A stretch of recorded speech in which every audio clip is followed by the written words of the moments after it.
You're listening to The Hour of Time. I'm Pooh. And I'm William Cooper. I pledge allegiance to the flag of the United States of America and to the republic for which it stands, one nation, under God, indivisible, with liberty and justice for all. Wow, I got to apologize to you folks for our delayed airtime. I don't know what went wrong here, but our equipment was playing the cues and the lead-in at about 500 miles an hour. It's never done that before. I don't know why it did it.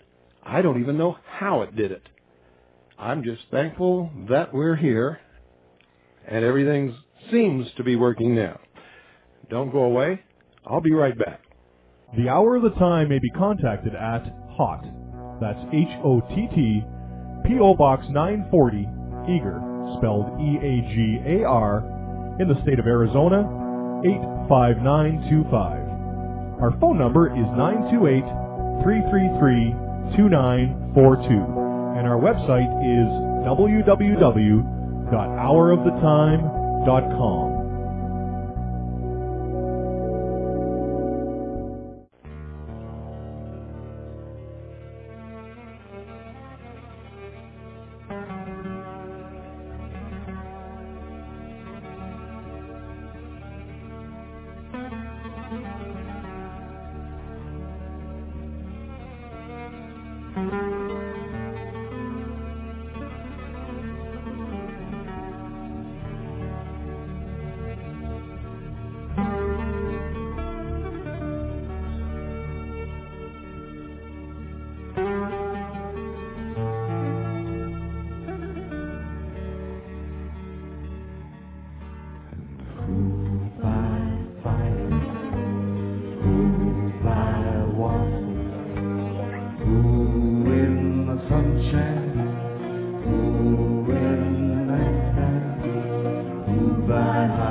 Well, ladies and gentlemen, the United Nations flag is flying in Gainesville, Florida again over the courthouse.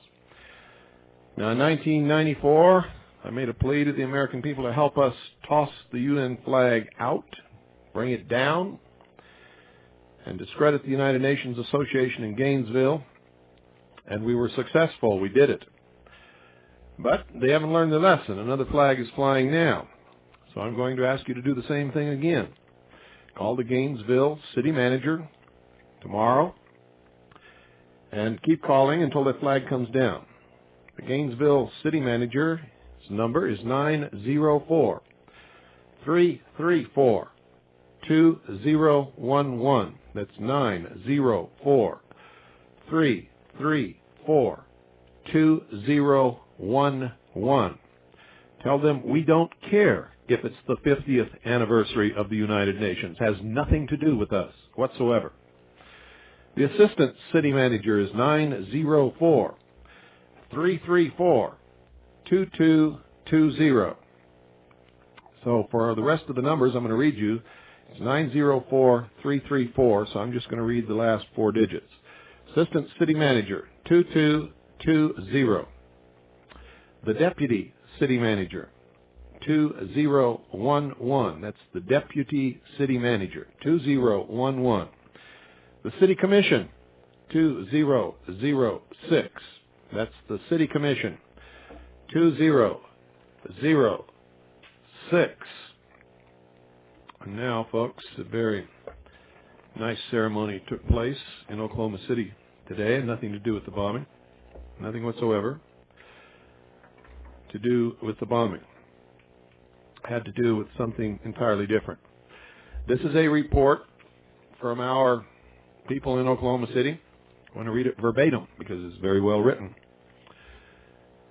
At 6 p.m. this evening, approximately 30 members of the Oklahoma Militia, the Oklahoma Freedom Network, the Citizens Agency for Joint Intelligence, the Intelligence Service, and representatives from two branches of the John Birch Society met on the south steps of the Oklahoma State Capitol in Oklahoma City to burn the United Nations flag in protest of the 50th anniversary of that organization.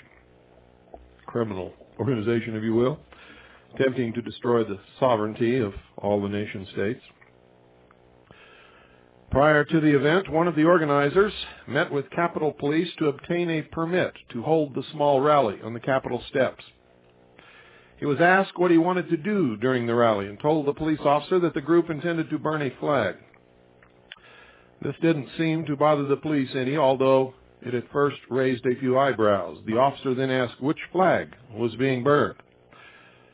When he explained that the United Nations flag was to be burned, huge grins spread across the faces of the officers in the permit department.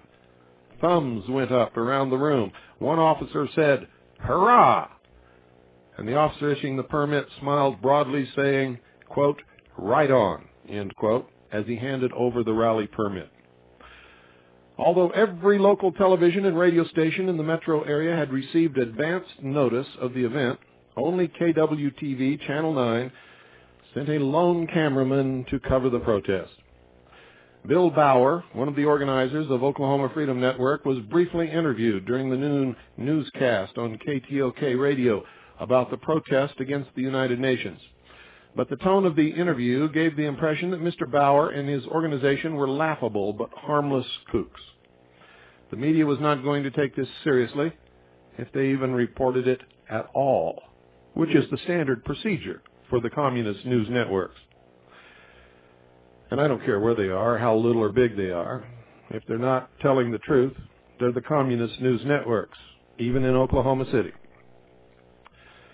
When I telephoned KFOR Channel 4 television in the late morning to make sure they knew about the protest, they said they knew about it, but were not interested in covering it.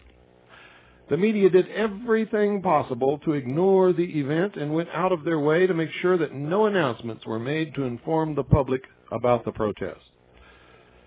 In speaking with the people present, most had heard about the flag burning from friends, our friends of friends, and those who took the time to come did so because they wanted to make a personal stand against the United Nations and everything evil that it represents.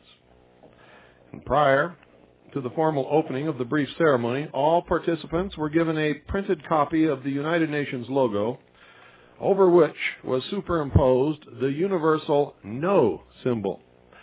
These papers would be used as kindling for the burning of the United Nations flag at the appropriate moment. Shortly after 6 o'clock, as we huddled closely in the lengthening shadows of the trees around the Capitol building, shivering in a cold 35-mile-an-hour northwest wind, the meeting was officially called to order. Throughout the ceremony, a large American flag was flying, held by a member of the Oklahoma Freedom Network. All recited the Pledge of Allegiance. A member of the Oklahoma militia offered a prayer. And then another member addressed the group, and the Channel 9 news cameraman explaining why we were gathered together at that time and in that place. One of the members explained that similar ceremonies had been taking place all over the country, some yesterday, some today, and that patriots were gathering in many states to demonstrate against the United Nations and to support Specialist Michael New, who had refused to wear the United Nations insignia on his Army uniform and was facing court-martial because of his stand. Copies of 1994's Oklahoma House Resolution number 1047 were handed out to those present, entitled U.S. Military Forces Under UN Authority, Opposition, Memorializing Congress, in which the Oklahoma House of Representatives had taken a stand against the presence of the United States military in United Nations operations, and memorializing the United States Congress to cease providing funding for military operations not authorized by Congress, to cease participation in military activities under United Nations authority, to cease rendering aid to any activity under United Nations jurisdiction, and to cease support for the establishment of a new world order or any form of global government. Members of the Oklahoma Freedom Network collected signatures on petitions which will be presented to the Oklahoma State Legislature next February, when the confirmation hearings will begin concerning Bob Rick's appointment by Governor Frank Keating to serve as the head of the Oklahoma State Department of Public Safety. Many signatures have already been collected from the southwestern part of the state, where Oklahoma Freedom Network is headquartered, and those signing wished to make it known that they do not want Bob Rick's brand of law enforcement in our state. At the present time, Bob Ricks has already taken his place as the head of the Public Safety Department, having retired from the Federal Bureau of Investigation. But until the February confirmations take place, Mr. Ricks has not been officially accepted in that position. And for those of you who may not, by some fluke of absolute and total ignorance or memory loss, not know who Bob Ricks is, he's one of the people responsible for the Waco massacre. Because of the high winds and dry conditions, a burn ban had been issued this morning against all outdoor burning.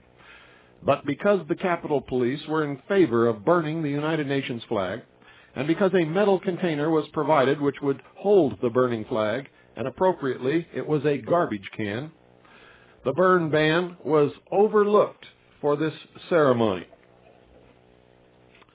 As cries of "Death to the New World Order" and "Down with the United Nations" echoed across the plaza steps in front of the Capitol, the United Nations flag was doused with paint thinner and set ablaze as all participants threw their printed United Nations symbols into the flames. The flag curled, shriveled, and crumbled miserably, pathetically, and pitifully into ash. All cheered. As is the custom at these meetings, the speaker's platform, called the soapbox, was made available for anyone wishing to speak. Brief words were offered honoring the fathers or husbands who had served and bled for our country, concluding that the United Nations was an insult and an affront to their sacrifice. The crowd was reminded that the Conference of States issue was not yet dead, and that even as we spoke, meetings were quietly being held in the Omni Netherlands Plaza Hotel in Cincinnati, Ohio, where organizers hoped the Conference of States proposals could be resurrected. All were encouraged to keep their ears tuned to the shortwave radio. The hour of the time was vigorously promoted because the mainstream press has been keeping very quiet about the Cincinnati meeting and what is happening there. The folks present were encouraged to go back to their areas, organize their people, and continue vigorously protesting against the Conference of States. We stopped it once, and it can be stopped again. The Oklahoma militia was discussed, and a brief explanation of the militia was given. The organizations present made known the times and places of their monthly meetings, and phone numbers and addresses were exchanged. The John Birch Society provided copies of the latest issue of the New American, and members spoke briefly about educational materials available from the Society. Now, folks, I don't have anything against the John Birch Society. In fact, I encourage membership. They have an awful lot of educational materials, and they do a lot of educating. But I take great issue with their stance that their members should not participate in anything other than the vote. If everybody in this nation really believes that baloney and participates only in the vote, the New World Order will come much quicker than anyone ever dreamed. And its influence will be much more cruel, I can assure you. The vote is always rigged. Doesn't matter who you vote for. By the time there are two clear candidates opposing each other, they both belong to the other side, ladies and gentlemen. In most, not all instances, but most.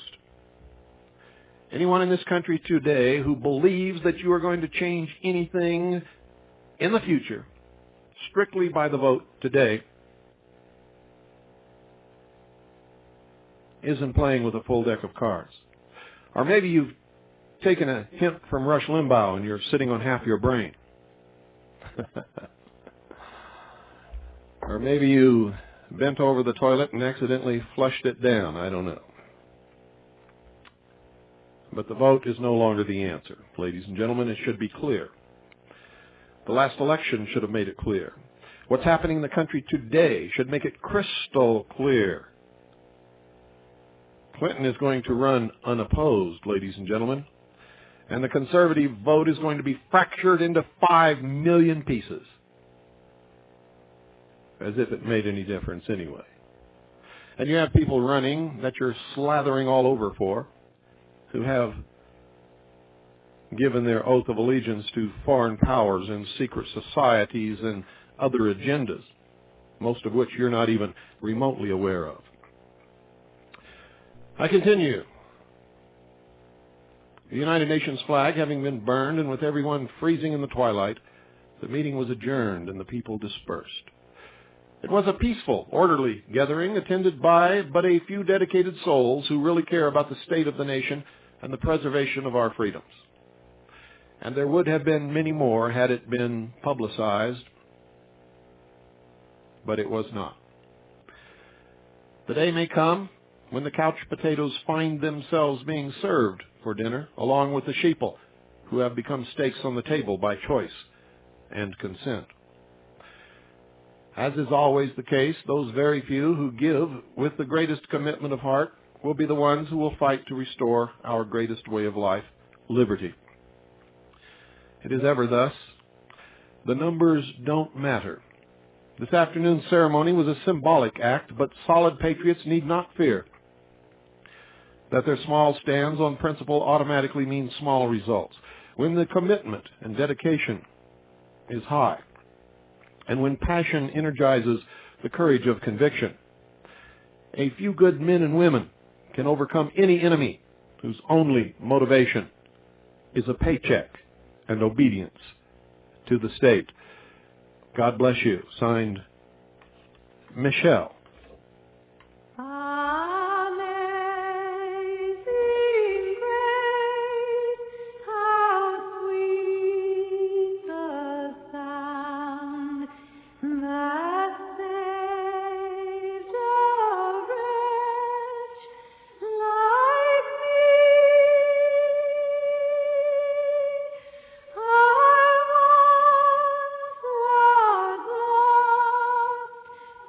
But now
those of you who were not listening Friday night, maybe you were out on a date or took your wife to dinner, or maybe you took your boyfriend or husband to dinner, or maybe the propagation was so bad that you just couldn't hear the broadcast, I encourage you to order the tape. Tonight is part 2. And I believe, ladies and gentlemen, that this is extremely important information that everyone needs to know. It's from a book entitled Freemasonry and Catholicism, which was printed both here in the United States and in England in let me see here. Let me make sure I'm giving you the right date. 1919, by the Rosicrucian Fellowship. And the Rosicrucian Fellowship is just another branch of the same old Illuminati at the highest levels, and at the same lower levels, it is basically a carbon copy of all of the rest of them. There's an interesting history behind the Rosicrucian Fellowship, the AMORC, the Ancient Order of the Rose and Cross, and they have several other names. It has to do with the Knights Templar and the Merovingian line of kings in France. But anyway, let me continue with part 2 tonight of this illuminating text. The Masonic legend is voluminous, circumstantial, even trivial, and seemingly far-fetched and fantastic to the uninitiated who fail to see the important hidden meaning underlying every word.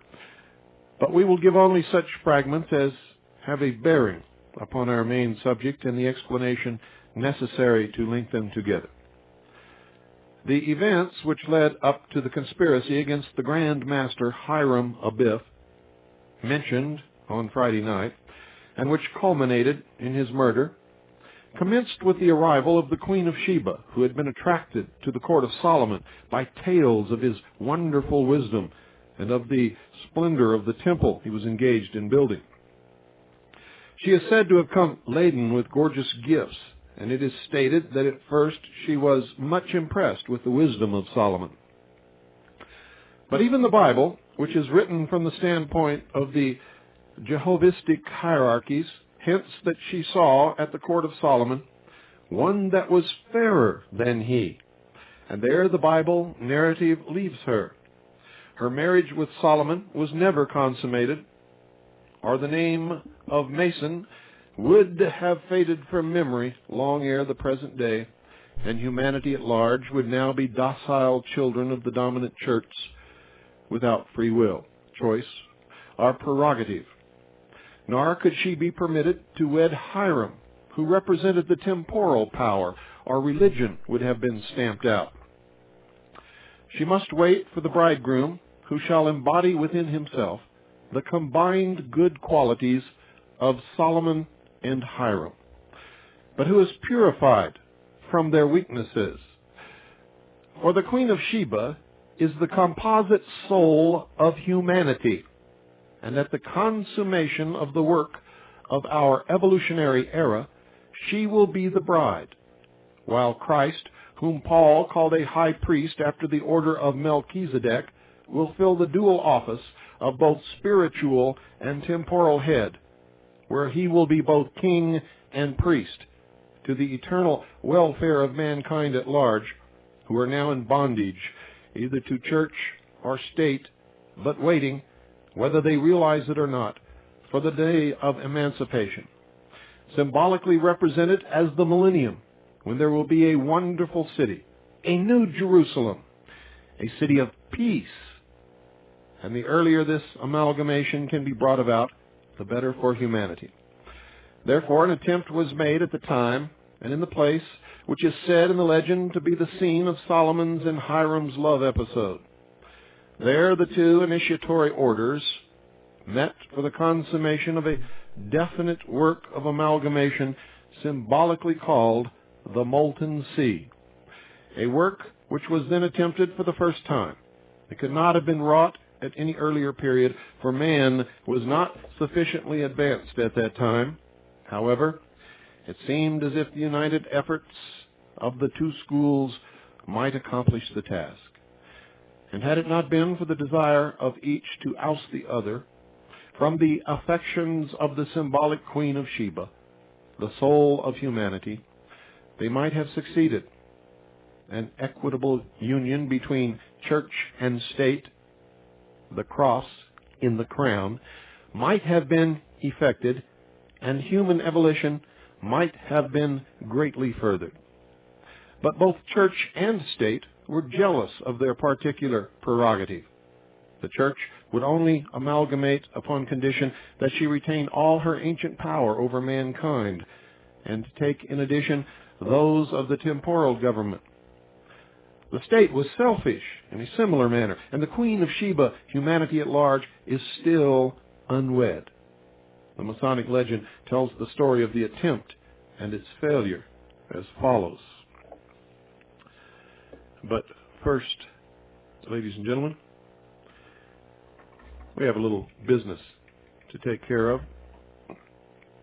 It's the half hour, which always comes around this time.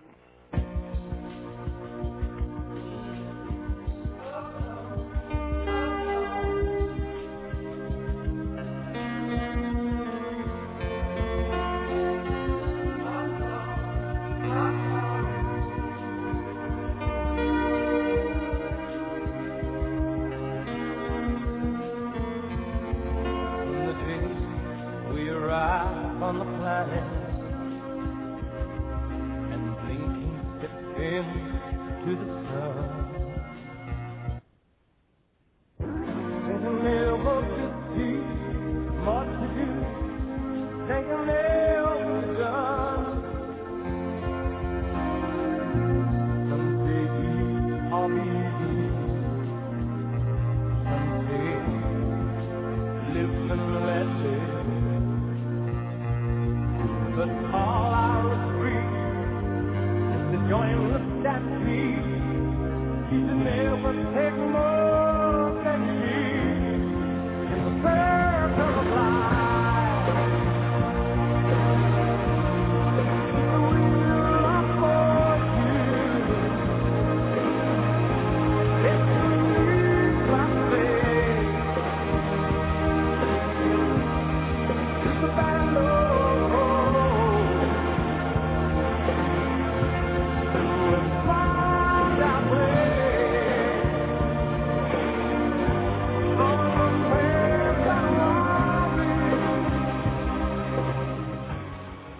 Folks, I hope that somewhere along the line in the last 3.5 or a little more years, you've all began to understand what it is that's coming about. And I hope you begin to shelter that which you have. I'm not talking about things that are easily lost, and I'm not talking about things that you owe so much money on that you're not going to pay it off in 30 years. I'm talking about what you have, what you really own, and what you can keep from squandering from your paycheck each week or every 2 weeks or each month. You see, we have a method whereby you can place some of your assets into real money, gold or silver coin, or any of the precious metals in any of their numerous forms. And I hope that you have either begun to take advantage of that, or you have taken advantage of that, or you're in the process of taking advantage of it. But in case you have not, or you have not completed the business that you need to take care of, I urge you to call Swiss America Trading. Tell them you're a listener to the hour of the time, and that you want a copy of the most current newsletter. It's always filled with information jam-packed that you need to know. You'll get red carpet VIP treatment, I guarantee it. Ask them to discuss with you how you can take advantage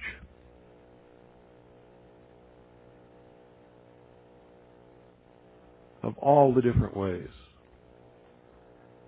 or maybe just one of the different ways by which you can obtain non-reportable, non-confiscatable hard assets that will have the same value 100 years from now that they did 100 years ago and that they do today. 1-800-289-2646. That's 1-800-289-2646. 1-800-BUY-COIN. And while you're at it, folks, thank them for sponsoring the hour of the time.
You know, if for some reason you did not hear Friday's broadcast, you are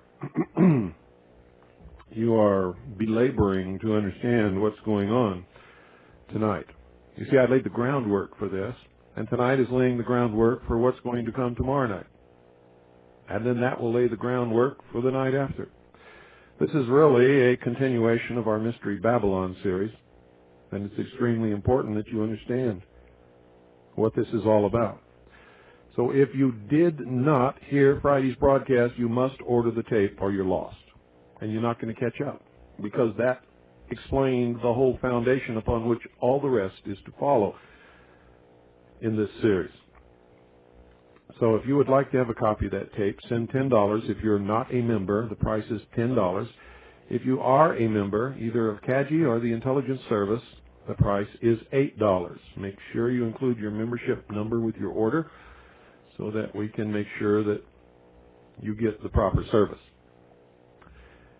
Make check or money order payable to Annie, A-N-N-I-E, and send it to the Intelligence Service, Post Office Box 1420, Sholo, Arizona, 85901. And don't worry if you can't spell Sholo, because it's the zip code that counts.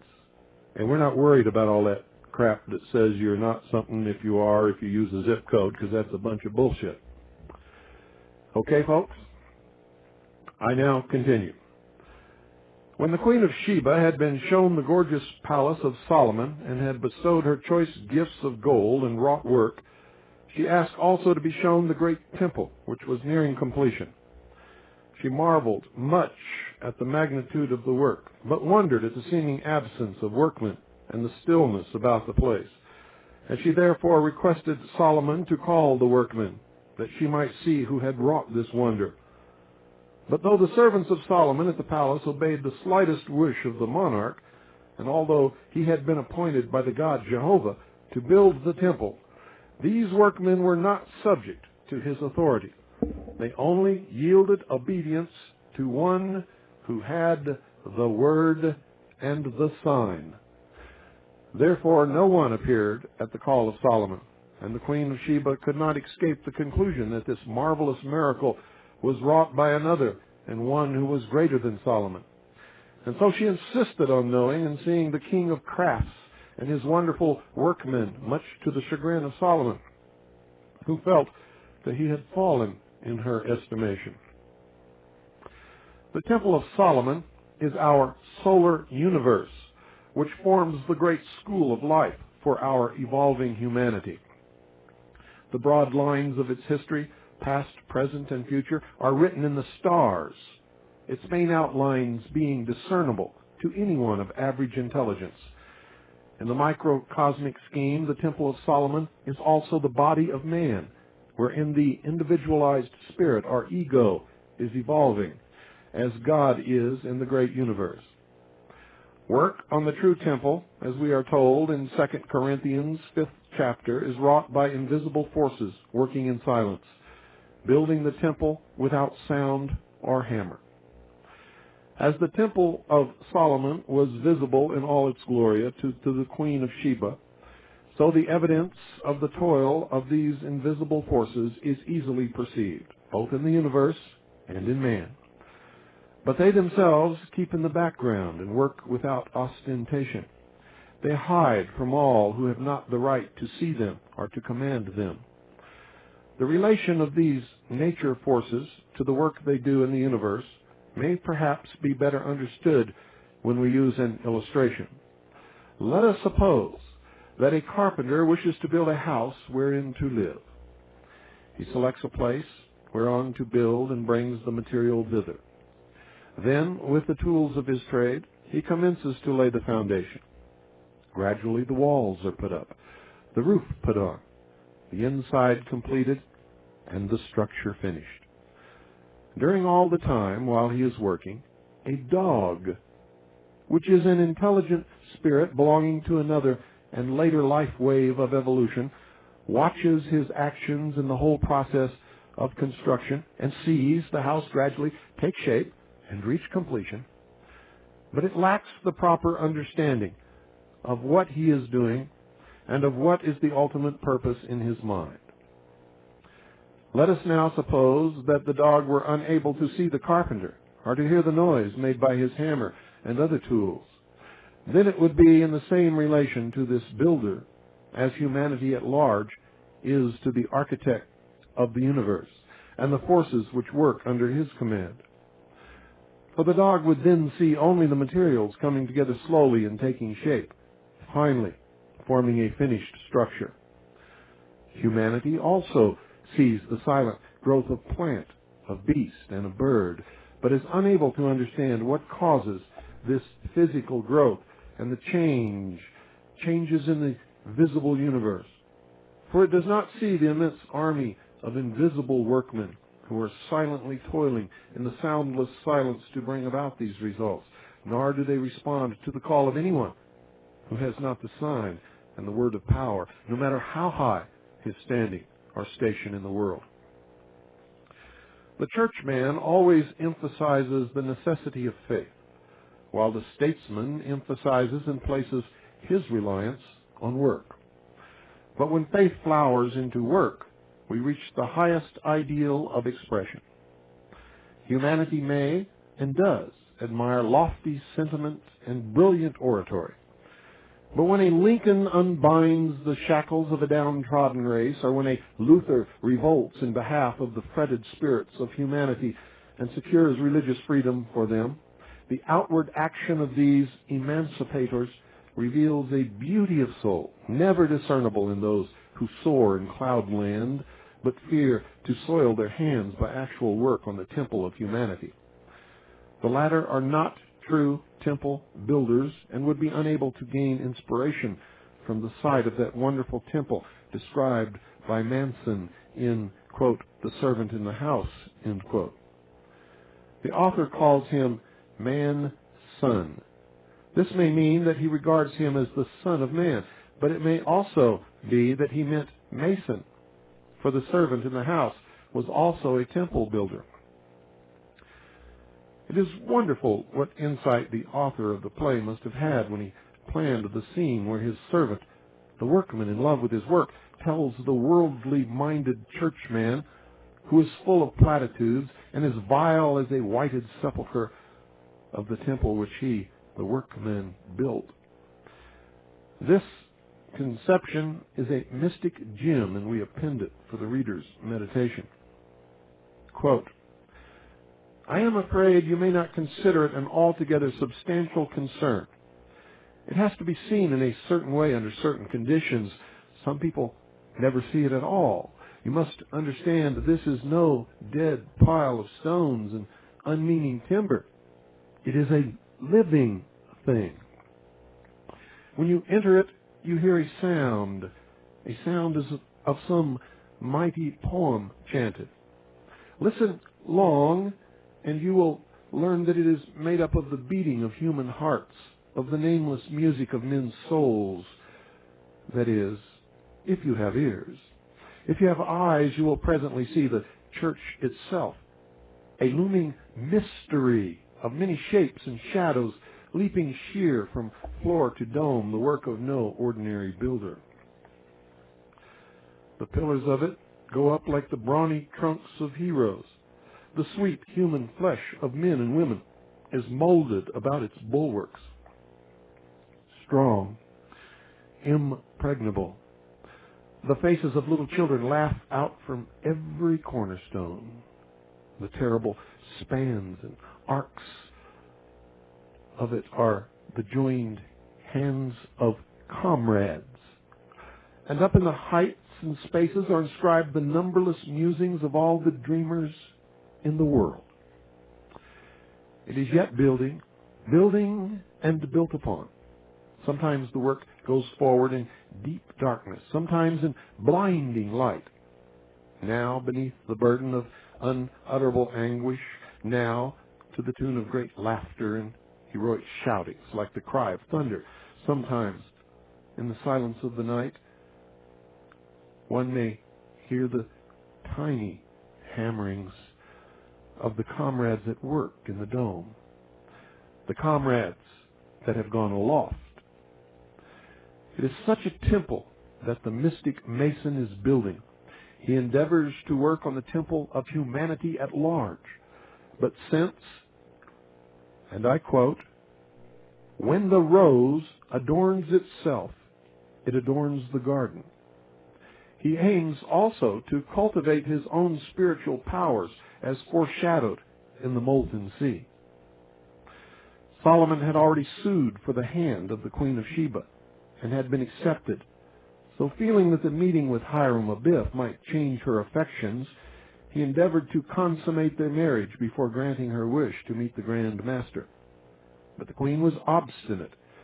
She sensed the grandeur of the master workman whose skill had wrought the marvelous temple, and she felt intuitively drawn towards this man of action, and she had never been moved by the wisdom of Solomon, which only found verbal expression in flowery speeches and high ideals which he was unable to carry into realization. Therefore, the reluctance of Solomon to let her meet Hiram Abiff made the queen all the more anxious and importunate, so that at last Solomon was forced to accede to her request, and he grudgingly sent for the Grand Master. When Hiram Abiff appeared, and Solomon saw the love light kindle in the eyes of the Queen of Sheba, jealousy and hatred took root in his heart. He was, however, too wise to betray his feelings. But from that moment the plan of reconciliation and amalgamation of the sons of Seth and the sons of Cain, which had been mapped out by the divine hierarchies, was doomed to failure, wrecked upon the rocks of jealousy and self-seeking. The Queen of Sheba, according to the Masonic legend, then requested Hiram Abiff to show her the workman on the temple. The Grand Master struck a nearby rock with his hammer, so that the fire sparks flew, and at the sign of fire, coupled with the work of power, the toilers of the temple flocked around their master in a great multitude, which no one could count, all ready and anxious to do his bidding.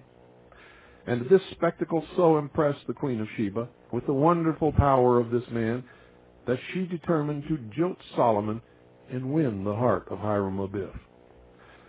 In other words, humanity, when its eyes are opened to the impotence of the churchmen, the sons of Seth, who are themselves dependent upon divine favor, and when it sees the power and potency of the rulers of temporal fame, is then ready to rush to them and leave the spiritual for the material.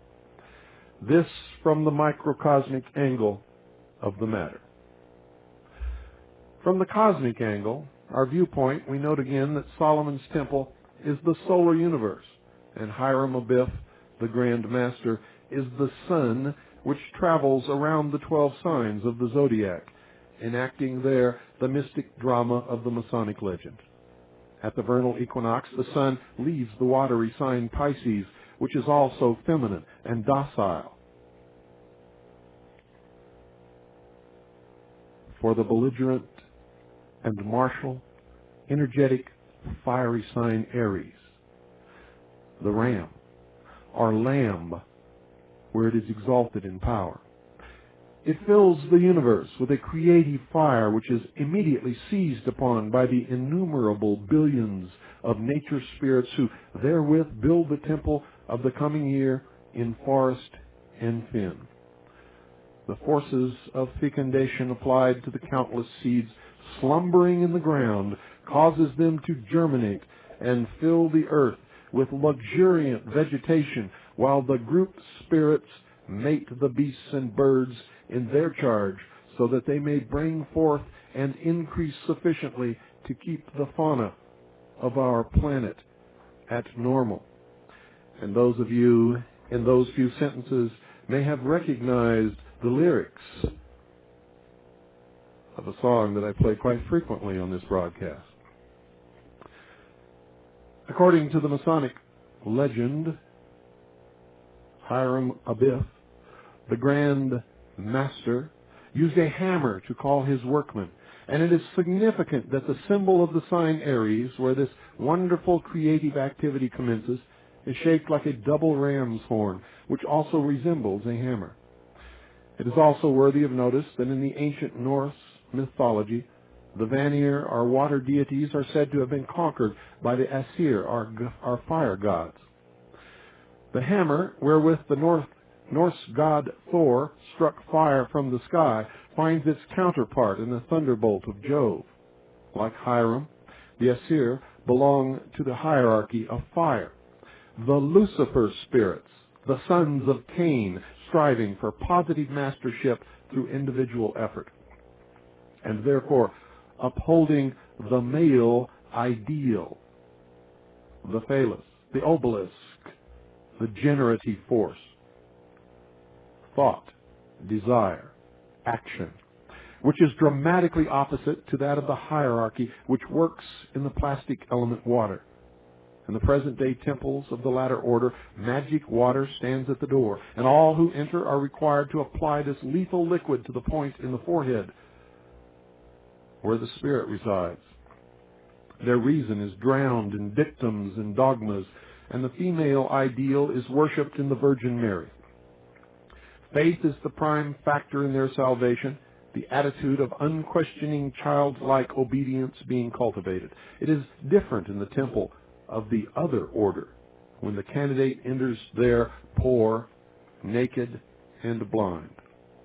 He is asked at once what he is seeking, and when he answers, "Light," it is the duty of the master to give what he asks and make him a free mason, literally a child of light, or the sons of light. It is his duty also to teach him to work, and a male ideal, Hiram-Abiff, the master workman, is presented for emulation. He is taught to be always ready to give a reason for his faith. As he qualifies in the work, he rises step by step, and at each degree more light is given. There are 3 times 3 degrees in the lesser mysteries. When the candidate has passed the 9th arc, he is in the Holy of Holies, which forms the gate to greater fields beyond the scope of Masonry. For further elucidation of that subject, the student is referred to the chapters of initiation, volcanic eruption, and the number 9 in the Rosicrucian cosmo-conception. Advancement and promotion in mystic Masonry is not dependent on favor. It cannot be given till it has been earned, and the candidate has stored in himself the power to rise any more than a pistol can be fired till it has been loaded. Initiation is merely like pulling the trigger and consists in showing the candidate how to use the power latent within himself. There were some among the workmen on the temple who thought they ought to be promoted to a higher degree, but who had not the power within. Therefore Hiram Abiff could not initiate them, and as they were unable to see that the lack was in themselves, they felt provoked at Hiram, as over-ambitious candidates of today feel slighted and stamp a spiritual teacher as a fraud who is unable to give them immediate illumination and induction into the invisible while they are still eating of the flesh pots of Egypt, and unwilling to sacrifice themselves upon the altar of self-denial. The dissatisfied among Hiram's men entered into a conspiracy to spoil his great masterpiece, the Molten Sea.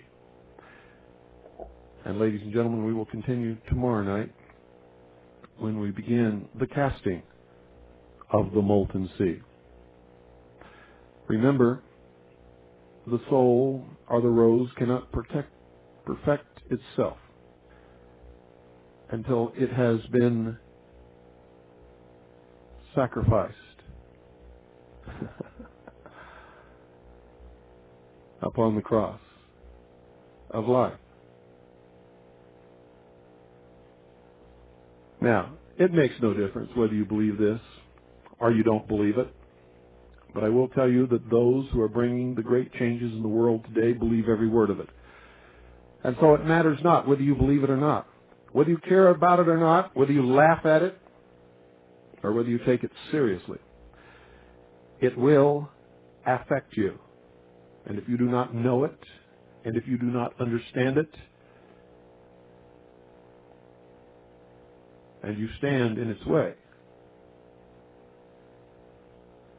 you will surely be struck down.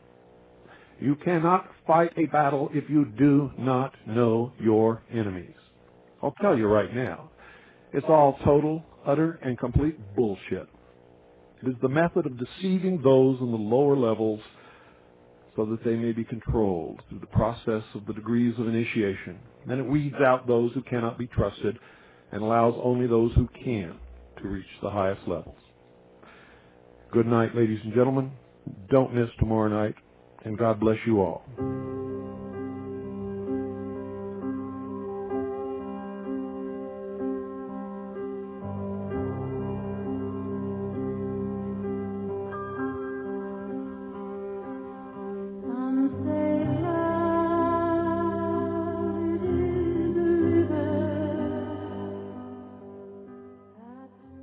The hour of the time may be contacted at HOTT, that's H-O-T-T, P.O. Box 940, Eager, spelled E-A-G-A-R, in the state of Arizona, 85925. Our phone number is 928-333-2942, and our website is www.houroftetime.com.